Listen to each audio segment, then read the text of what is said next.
በሆሮ ጉድሩ ወለጋ ለመወዳደር ቅድመ ዝግጅት ሲያደርጉ የነበሩት የኦሮሞ ነጻነት ግንባር ሊቀመንበር አቶ ዳውድ ኢብሳ በሚወዳደሩበት የምርጫ ወረዳ ባለው የጸጥታ ስጋት ምክንያት ከውድድሩ እንዲወጡ ፓርቲው መወሰኑ ተሰምቷል። ዛሬ ላይ ሁሉ ነገር ከባህር ማዶ ተሸምቶ የሚቻል አይደለም ያሉት ጀነራል ይመር የምርምር ማዕከላትን በማስፋፋት ሀገር በቀል የፈጠራ ውጤቶችን ማላቅና ማዘመን ትልቅ የቤት ስራችን ሊሆን ይገባል ሲሉ በአጽንኦት ተናግረዋል እንጂ የሃይማኖት መሪዎች ተልዕኮዋቸውን በሚገባ ባለመወጣታቸውና የዓለሙ መሳሪያ ሆነው በመገኘታቸው አቃቤ ሕግ ዋስትና የገንዘብ መጠኑ በወርሃዊ ገቢያቸው ላይ ብቻ ሊወሰን አይገባም፣ አርቲስቶቹ ያላቸው ተጓዳኝና የማይንቀሳቀሱ ቋሚ ሀብቶችም ከግምት ሊገቡ ይገባል በማለት ለችሎቱ አሰምቷል።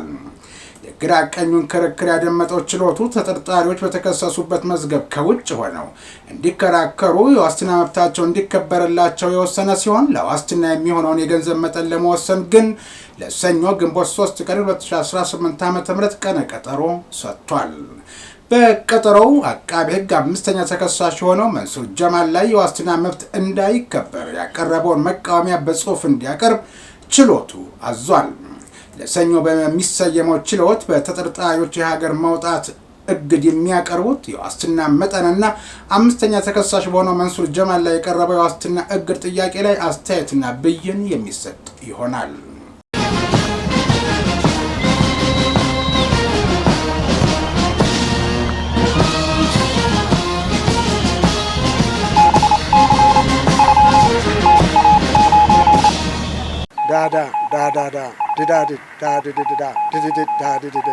ሞርስ ማለት ይችላል። ይህ ሞርስ ነው የሚያዘጋጀው ወንድም ኢዮብ።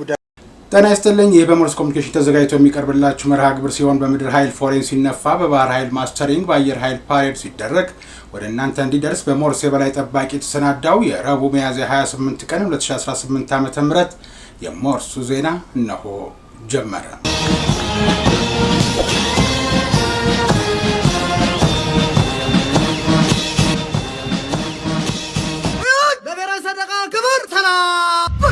የተወደዳችሁ ቤተሰቦቻችን ለምታደርጉልን ድጋፍና እገዛ እያመሰገንን አሁንም ላይክ፣ ሼር፣ ሰብስክራይብ ማድረጋችሁን እንዳትረሱ ላስታውሳችሁና የሞርስ ኤዲሲ በቅደም ተከተል ካስቀመጠው ቀዳሚ ዜና አልፋለሁ። የኢትዮጵያ ቤተ መዛግብትና ቤተ መጻሕፍት አገልግሎት ከተለያዩ ተቋማት፣ ግለሰቦች፣ ገዳማትና መስጂዶች የሰበሰባቸውን ከ8000 በላይ ጥንታዊ የብራና ጽሑፎችና ሰነዶችን ወደ ዲጂታል እንዲቀየር በማድረግ ላይ ነኝ አለ። ዲጂታላይዝ ከተደረጉ ጥንታዊ የብራና ላይ ጽሑፎች በተጨማሪ ጥንታዊ የእጅ ጽሑፎች፣ የታሪክ መጽሐፍቶች፣ ታሪካዊ ሰነዶችና ፊልሞች ይገኙበታል የተባለ ሲሆን ቤተ መዛግብትና ቤተ መጻሕፍት አገልግሎት ከሚሰራቸው በርካታ ተግባራት ውስጥ አንዱ የመረጃ ሀብቶችን መጠበቅና እንክብካቤ ማድረግ መሆኑም ተመላክቷል። ከ500 ዓመት በላይ ዕድሜ ያስቆጠሩ ጥንታዊ የብራና ጽሑፎች ወደ ዲጂታል መቀየራቸውንና ይህም ታሪካዊ ሰነዶቹ በዲጂታል መልክ ተጠብቀው የሚመጣው ትውልድ በቀላሉ እንዲያነባቸውና እንዲጠቀምባቸው ለማድረግ መሆኑ ተጠቁሟል። ምርምርና ጥናት ማድረግ ለሚፈልጉ ተቋማትና ግለሰቦች ወደ ዲጂታል አሰራር የተለወጡትን ጥንታዊ ሰነዶች እንዲገለገሉባቸው እየተደረገ መሆኑና 12 የሚሆኑ ጥንታዊ ጽሑፎች በዩኔስኮ እንዲመዘገቡ ማድረጉን በተቋሙ የመረጃ ሀብቶች ጥበቃና እንክብካቤ ዴስክ ኃላፊ የሆኑት አቶ ፈጠነ አወቀ ነገሩኝ ያለው አሃዱ ነው።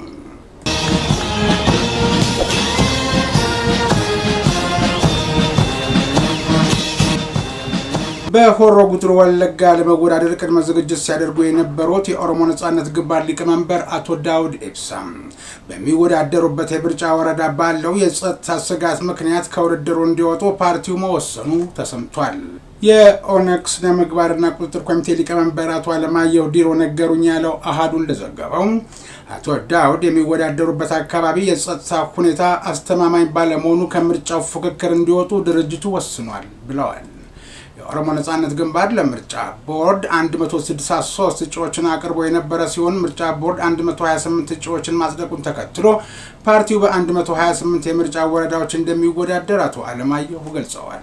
ኦነግ ለምርጫው ካቀረባቸው እጩዎች መካከል ገሚሶቹ ለፌዴራል ምክር ቤት የሚወዳደሩ ሲሆን ፓርቲው ለኦሮሚያ ክልል ካቀረባቸው እጩዎች በተጨማሪ በአዲስ አበባ፣ በድሬዳዋ፣ በሐረሪ ክልል፣ በቤኒሻንጉል ጉሙዝ እና በአማራ ክልል ከሚሴ አካባቢ እንደሚወዳደር ተገልጿል።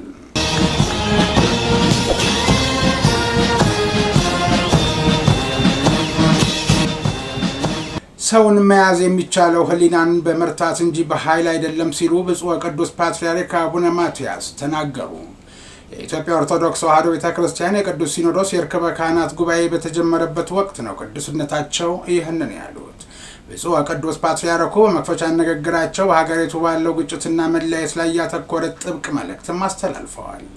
ጌታችን ኢየሱስ ክርስቶስ በመስቀሉ የሰው ልጅን ከፈጣሪው ጋር ያስታረቀበትን ድል በማስታወስ የቤተ ክርስቲያን ቀዳሚ ተልእኮ ይህንን የእርቅና የሰላም ሚስጥር ለዓለም ማብሰር እንደሆነ አጽንኦት ሰጥተውታል። ይሁን እንጂ የሃይማኖት መሪዎች ተልእኮዋቸውን በሚገባ ባለመወጣታቸውና የዓለሙ መሳሪያ ሆነው በመገኘታቸው በዓለምና በሀገራችን መለያየትና ግጭት እንዲሰፍን ምክንያት መሆኑን በቅንነትና በጸጸት ገልጸውታል። ቅዱስነታቸው በሀገር አመራር ላይ ላሉ በማዕከላዊና በታችኛው መዋቅር ለሚገኙ ባለስልጣናት እንዲሁም አማራጭ ሀሳብ አለን ለሚሉ የፖለቲካ ልሂቃን በሙሉ በልባቸው እግዚአብሔርን ፍሩ የሚል ወቅታዊ ጥሪ አቅርበዋል። ሰውን መያዝ የሚቻለው ሕሊናን በመርታት እንጂ በኃይል እንዳልሆነ የገለጹት ቅዱስ ፓትርያርኩ መሪዎች የሕዝቡን የልብ ትርታ እንዲያደምጡ አሳስበዋል። ሕዝቡ የሚፈልገው በሰላም ወጥቶ መግባት፣ ፍትህን ማስፈን፣ የእምነት ነጻነትና ለኑሮ የሚበቃ የምጣኔ ሀብት እድል ማግኘት መሆኑን ጠቁመው እነዚህ ጥያቄዎች ሲመለሱ ብቻ ሕዝቡ መሪዎቹን እንደሚከተል አስገንዝበዋል። ጉባኤው በሀገርና በቤተ ክርስቲያን ጉዳዮች ላይ በዝርዝር በመወያየት ለሕዝቡና ለሀገሪቱ የሚበጁ ውሳኔዎችን እንደሚያሳልፍ ይጠበቃል።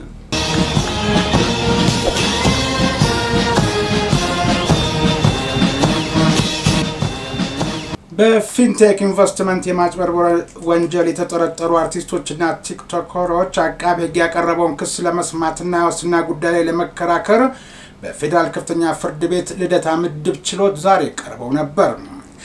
አቃቤ ሕግ በተጠርጣሪዎቹ ላይ የ1996 ዓ.ም የፍትሐ ወንጀል ሕግ አንቀጽ 32 ህዝባር 1 ህዝባር ፊደል ተራ ሀ ለ እና 35 37 38 እና የኮምፒውተር ወንጀል አዋጅ ቁጥር 958 ህዝባር 2008 አንቀጽ 10 ህዝባር 1 ስር የተደነገገውን በመተላለፍ ክስ መስርቶባቸዋል።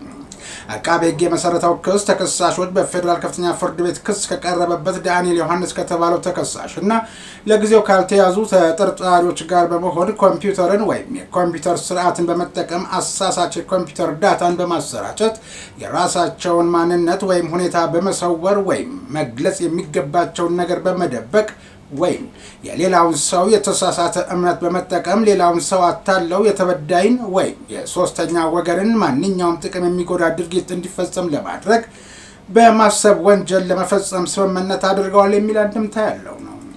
አቃቤ ሕግ በመዝገቡ በአምስተኛ ተከሳሽነት ከተቀመጠው መንሱር ጀማል በቀር በመርህ ደረጃ የሌሎች ተጠርጣሪዎች ዋስትና መብታቸው ቢከበር አልቃወም ብሏል። ነገር ግን ተከሳሾቹ አቃቤ ሕግ አድርሰውታል ካለው ጉዳት ከፍተኛነትና የተከሳሾች ግላዊ ሁኔታ በመነሳት ችሎቱ የዋስትና መብታቸውን ሲያከብርላቸው ከሀገር እንዳይወጡ እግድ ይጣል በማለት ተከራክሯል። ተከሳሾቹ በተደጋጋሚ በስራ ጉዳይ ከሀገር እንደሚወጡ ያላቸው ታሪክ ያስረዳል ያለው አቃቤ ሕግ ተበዳዮች ፍትህ ማግኘት የሚፈልጉ በመሆኑ ተከሳሾች ከፍትህ እንዳይሸሹ ከሀገር እንዳይወጡ እግድ ይጣል ሲል ችሎቱን ጠይቋል።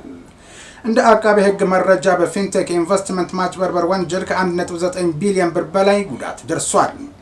አቃቤ ሕግ የደረሰው ጉዳት ከፍተኛ በመሆኑ ተከሳሾቹ ተገቢውን ፍርድ ሳያገኙ ቀርቶ በመንግስት ላይ እምነትና መተማመን እንዳይሸረሸር ለዋስትና የሚሆን ተገቢውን የገንዘብ መጠን ያቀርቡ ብሏል። የተከሳሽ ጠበቆች በበኩላቸው የጉዞ ታሪካቸው ብዙ በመሆኑ የዋስትና ገንዘብ ከፍ ያለ ይሁን የሚለው አቃቤ ሕግ መከራከሪያ የተቃወሙት ሲሆን ተጠርጣሪዎች ለፍትህ ተባባሪ በመሆን ራሳቸው መቅረባቸው ከሀገር ለመሸሽ ምንም አይነት ሀሳብ የሌላቸው መሆኑን ያሳያል በማለት በአስረጅነት አቅርበዋል። እንደ ተጠርጣሪ ጠበቆች መከራከሪያ አርቲስቶችና ቲክቶከሮቹ ራሳቸው ተበዳዮች ናቸው በማለት የመለሱ ሲሆን ወንጀለኛ ባለመሆናቸው ከሀገር አይሸሹም ሲሉ ተከራክረዋል። የራሳቸው ስራ በጎ አድራጎት ተቋም ቋሚ አድራሻ ትልቅ ስም ያላቸውና ፊንቴክ ኢንቨስትመንት አድርሶታል ብሎ አቃቤ ካቀረበው የ1.9 ቢሊዮን ብር ገንዘብ የጥቅሙ ተጋሪ ያልሆኑ በመሆናቸው ለዋስትናቸው ያልተጋነነና ፍትሃዊ የሆነ የገንዘብ መጠን ብቻ በማቅረብ የዋስትና መብታቸው ሊከበርላቸው ይገባል ብለዋል። ተጠርጣሪዎቹ በበኩላቸው የወር ገቢያቸው አማካይ ከ15000 እስከ 60000 መሆኑን በቃል አሰምተዋል። አቃቤ ሕግ የዋስትና የገንዘብ መጠኑ በወርሃዊ ገቢያቸው ላይ ብቻ ሊወሰን አይገባም፣ አርቲስቶቹ ያላቸው ተጓዳኝና የማይንቀሳቀሱ ቋሚ ሀብቶችም ከግምት ሊገቡ ይገባል በማለት ለችሎቱ አሰምቷል። የግራ ቀኙን ክርክር ያደመጠው ችሎቱ ተጠርጣሪዎች በተከሰሱበት መዝገብ ከውጭ ሆነው እንዲከራከሩ የዋስትና መብታቸው እንዲከበርላቸው የወሰነ ሲሆን ለዋስትና የሚሆነውን የገንዘብ መጠን ለመወሰን ግን ለሰኞ ግንቦት 3 ቀን 2018 ዓ.ም ቀነ ቀጠሮ ሰጥቷል።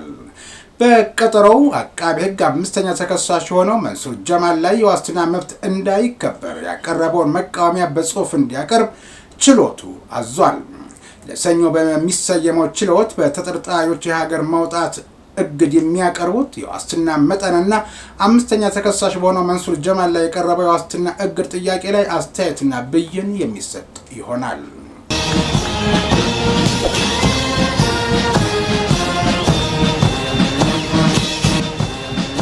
በሜጀር ጀነራል ሩቨርፕ ሲም የተመራ የህንድ ልዑክ የመከላከያ ዋር ኮሌጅን ጎበኘ። ልዑካን ቡድኑ አቀባበል ካደረጉ በኋላ ስለ ኮሌጁ ገለጻ የሰጡት የመከላከያ ዋር ኮሌጅ አዛዥ ብርጋዴር ጀነራል ጥላሁን ደምሴ ናቸው። የመከላከያ ዋር ኮሌጅ በዓለም አቀፋዊና ቀጣናዊ እንዲሁም አህጉራዊ ጸጥታና ደህንነት ጉዳዮች ዙሪያ ለመከላከያ አመራሮችና ለአፍሪካ ሀገራት ጭምር ትምህርት እየሰጠ መሆኑን ገልጸውላቸዋል። ህንድና ኢትዮጵያ ከጥንት ጀምሮ በኢኮኖሚ በአቅም ግንባታ እንዲሁም በማህበራዊ ጉዳዮች ላይ ታሪካዊ ትስስር ያላቸው ሀገራት እንደሆኑም ብርጋዴር ጀነራል ጥላሁን ደምሴ አስገንዝበዋል። የመከላከያ ዋር ኮሌጅ በትምህርትና ስልጠና እንዲሁም በምርምርና ልማት በርካታ ስራዎች እየከወነ የአፍሪካ የልህቀት ማዕከልን ለማድረግ እየተሰራ ስለመሆኑም አነስተዋል። ሜጀር ጀነራል ሩቨርፕ ሲም በበኩላቸው ለተደረገላቸው አቀባበል አመስግነው ህንድና ኢትዮጵያ ታሪካዊ ትስስር ያላቸው ሀገራት መሆናቸውን በመጥቀስ የመከላከያ ዋር ኮሌጅ በዓለም አቀፋዊና ቀጣናዊ የደህንነት ጉዳዮች ዙሪያ እየሰጠ ያለውን ትምህርት አድንቀዋል። የሁለቱም ሀገራት የቆየውን ታሪካዊ ትስስር ማስቀጠልና በሁሉም ዘርፎች ማሳደግ እንደሚገባም አመላክተዋል። ዘገባው የአሰፉ ግርማይ ነው።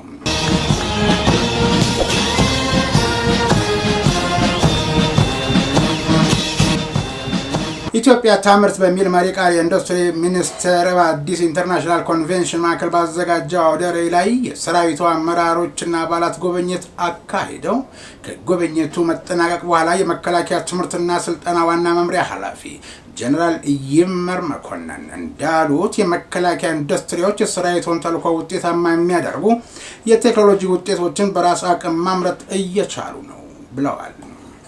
ኢትዮጵያ ማስጠበቅም ሆነ ማስፈጸም ለምትፈልጋቸው ብሔራዊ ጥቅሞች የመከላከያ ዝማኔና ጥንካሬ ወሳኝ ነው ያሉት ጀነራል ይመር ለዚህ ደግሞ አምራች ወታደራዊ ኢንዱስትሪዎች ያልተቆራረጠ ሎጂስቲካዊ አቅርቦት እንዲኖር ዋና መጋቢ የግብዓት ማዕከል ሆነው ያገለግላሉ ብለዋል። በዚህ ኤግዚቢሽን ማዕከል የታዩት የተቋሙ የኢንዱስትሪ ውጤቶችም ለሰራዊቱ የግዳጅ አፈጻጸምና ውጤታማነት አበርክቷቸው ከፍ ያለ እንደሆነም አብራርተዋል። ጀነራል መኮንን ነው ዛሬ ላይ ሁሉ ነገር ከባህር ማዶ ተሸምቶ የሚቻል አይደለም ያሉት ጀነራል ይመር የምርምር ማዕከላትን በማስፋፋት ሀገር በቀል የፈጠራ ውጤቶችን ማላቅና ማዘመን ትልቅ የቤት ስራችን ሊሆን ይገባል ሲሉ በአጽንኦት ተናግረዋል። በጉብኝቱ የተሳተፉ የሰራዊቱ አመራሮች በበኩላቸው በተመለከቱት ነገር መደሰታቸውን ገልጸው ኢትዮጵያ ያላትን የተፈጥሮ ሀብት ለመጠቀም እንዲህ አይነት አምራች ኢንዱስትሪዎችን ማበረታታቱ ተገቢ እንደሆነ ተናግረዋል። ዘገባው የማሩ ግርማይ ነው።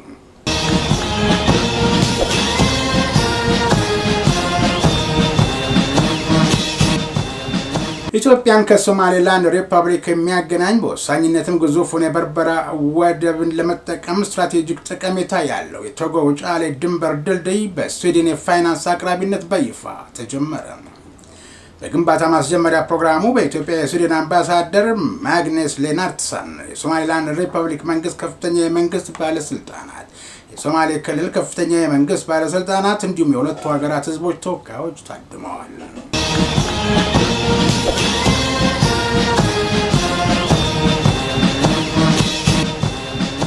የተወደዳችሁ ቤተሰቦቻችን ለምታደርጉልን ድጋፍና እገዛ የሞርስ የበላይ ጠባቂና ኤዲሲው አብዝተው ምስጋናቸውን አቅርበውላችኋል። አሁንም ላይክ፣ ሼር፣ ሰብስክራይብ ማድረጋችሁን ላስታውሳችሁና ወደ ውጭ ዜና ልሻገር ነው። የአሜሪካ የውጭ ጉዳይ ሚኒስትር ማርኮ ሩቢዮ ማክሰኞ ዕለት በዋይት ሃውስ በሰጡት መግለጫ ዩናይትድ ስቴትስ ዓላማዎቿን በማሳካቷ በኢራን ላይ የጀመረችው ወታደራዊ ዘመቻ መጠናቀቁን ገልጸዋል። አሜሪካ በኢራን ላይ ጥቃት መፈጸም የጀመረችው የካቲት 21 ቀን 2018 ዓ.ም ነበር። ሩቢዮ በዋይት ሃውስ በሰጡት በዚህ መግለጫ ኦፕሬሽን ኦፒክ ፋር ተጠናቋል፣ የዘመቻውን ዓላማዎቻችንን አሳክተናል፣ የሰላም መንገድንም እንመርጣለን፣ ፕሬዝዳንቱ ከስምምነት ላይ መድረስ ይፈልጋሉ ሲሉ ተናግረዋል። ሩቢዮ አሜሪካ ሰኞ ዕለት አዲስ የጀመረችው ዘመቻ ዓላማ የሆርሙዝን ወሽመጥ ማስከፈት መሆኑን ተናግረዋል። ይህ አነስተኛ መጠን ያለው ዘመቻ ከመጀመሪያው ወታደራዊ ዘመቻ የተለየ መሆኑን በመግለጽ አሜሪካ ካልተተኮሰባት በስተቀር ወታደራዊ ምላሽ እንደማትሰጥ ተናግረዋል። አሜሪካ በኢራን ላይ ጦርነት የከፈተችበት አንዱ ምክንያት የኒውክሌር ጦር መሳሪያ እንዳታምርት ለመከላከል ነው። አሜሪካ የኢራንን በከፍተኛ ደረጃ የበለጸገ 408 ኪሎ ግራም ዩራኒየም ማውጣት እንዲሁም የሆርሙዝ ወሽመጥን ለመርከቦች እንቅስቃሴ ክፍት ማስደረግ እስካሁን ድረስ አልተቻለም።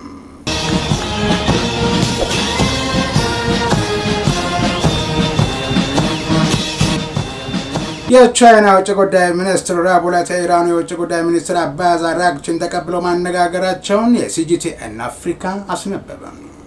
በሌላ በኩል ዩናይትድ ስቴትስ የውጭ ጉዳይ ሚኒስትር ማርኮ ሩቢዮ የኢራን የአሜሪካ ጦርነት ዘመቻን ግብ አጠናቀናል ሲሉ ተደምጠዋል። ኦፕሬሽን ኦፒክ ፋር የሚል መጠሪያ የተሰጠው የዘመቻ ግቡን አሳክቶ አጠናቋል ቢባል የነበረው ግብ ግን ግልጽነት የለውም።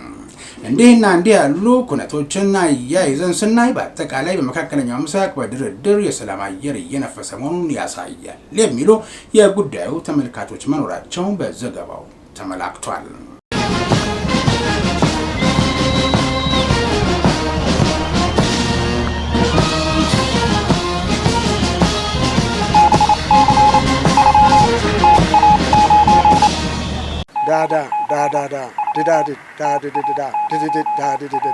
ሞርስ ማለት ይችላል።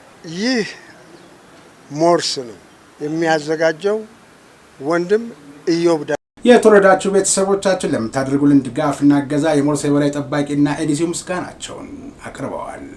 በምድር ኃይል ፎሬን ሲነፋ፣ በባህር ኃይል ማስተሪንግ፣ በአየር ኃይል ፓሬድ ሲደረግ ወደ እናንተ እንዲደርስ በሞርስ የበላይ ጠባቂ የተዘጋጀው የረቡዕ ሚያዝያ 28 ቀን 2018 ዓ.ም የሞርስ ዜና የእስካሁኑ ነበር። ከዜናው ጋር እኔ ኢዮብ ደመቀ አብሬያችሁ ነበር። በቀጣይ የሞርስ መርሃ ግብር እንገናኛለን። እስከዚያው ድረስ ጤና ይስጥልኝ።